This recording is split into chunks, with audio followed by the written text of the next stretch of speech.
Հայաստանը միացել է համաեվրոպական թանգարանային գիշեր նախաձեռնությանը, մինչև կեսգիշեր 24:00 հանրապետության թանգարանների մուտքն ազատ կլինի այցելուների համար, իսկ հաջորդ օրը մայիսի 18-ին նշվում է թանգարանների միջազգային օրը, այս օրը ևս թանգարանների մուտքն անվճար կլինի, մինչև ժամը 18:00 Հայաստանի թանգարանները երկօրյա միջոցառումների շրջանակում պատրաստել են կրթամշակութային հագեցած ծրագրեր, հանրության շրջանում առավել մեծ հետաքրքրություն են առաջացրել հատկապես գիշերային ժամերին սպասվող միջոցառումները։ Հայաստանի ազգային պատկերասրահի գիտական գծով տնօրենի տեղակալ Սամվել Հովհաննիսյանը վստահեցնում է, թանգարանային գիշերն արդեն դարձել է հանրային ավանդույթ։ Այս միջոցառումը նշվում է ամբողջ աշխարհում, ու Հայաստանի ազգային պատկերասրահը այս տարի հերթական անգամ մայիսի 17-ին բացել է իր դռները այցելուների առջև, անվճար օր է այսօր, եւ ասեմ, որ մենք այցելուների պակաս չենք ունենում այսօր, որտեղ մեծ հետաքրքրություն կա թե միջոցառման հանդեպ, թե նաեւ թանգարանի հանդեպ, եւ կարելի ասել դարձել է ինչ որ տեղ տոնի պես մի բան, մարդիկ այսօր դուրս են գալիս, շրջում են թանգարաններով, ես բազմաթիվ այցելուներից եմ լսում, իմ ծանոթներն էլ, որ այսօրը ուղղակի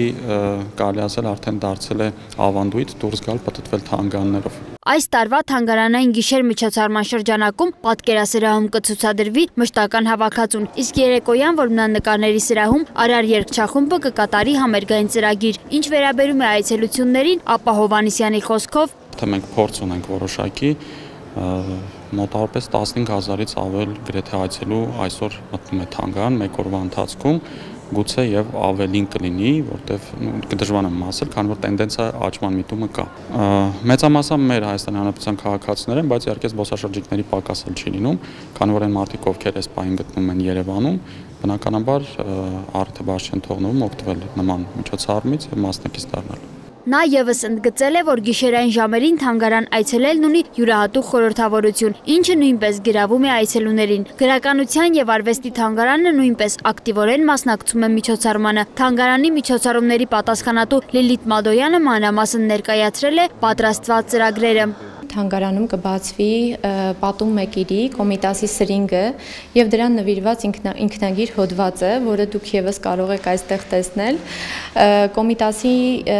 Կոմիտասին պատկանող 7 սրինգները պատկանում են գրականության եւ արվեստի թանգարանի հավաքածուին եւ դրանցից մեկը այսօր մենք կցուցադրենք մեր այցելուներին եւ հայտնի է, որ սրինգը ազգային երաժշտական գործիք է իր ծագումով հայկական եւ Կոմիտասը դրան նվիրված շատ հետաքրքիր երաժշտական ուսումնասիրությունների հոդված ունի, այդ հոդվածը ինքնագիր տարբերակով այստեղ եւս ցուցադրված է եւ Կոմիտասն ասում է, որ սրինգը նույն բլուլ կոչվող երաժշտական գործիքն է։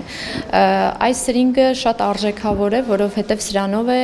Կոմիտասը կատարել իր երաժշտական ուսումնասիրությունները, իր սաներին սովորեցրել է ազգային երաժշտություն։ Նրա խոսքով առավոտյան 11-ից արդեն ցուցասրահները լի էին այցելուներով։ Թանգարան այցելելը դառնում է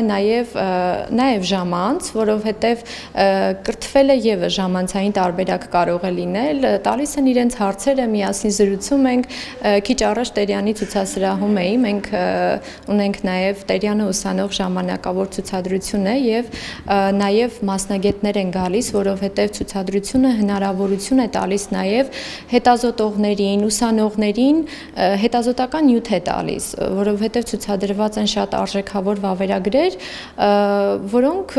հարցերի նոր մեկնաբանությունների հնարավորություն կտան մարդկանց, այնպես որ սիրով սպասում ենք բոլոր հետաքրքրվող մարդկանց եւ ուսումնասիրողներին։ Այս շաբաթավերջին թանգարանները դառնում են մշակութային զբաղմունքի եւ բացահայտումների լավագույն վայր, անվճար մուտք, յուրահատուկ ցուցադրություններ եւ տոնական մթնոլորտն այցելուներին տալիս են հնարավորություն բացահայտելու արվեստի, գրականության եւ պատմության գանձերը։ Սոնա Գիշյան, Սեյրան Հակոբյան, Free News, Ազատ լուրեր։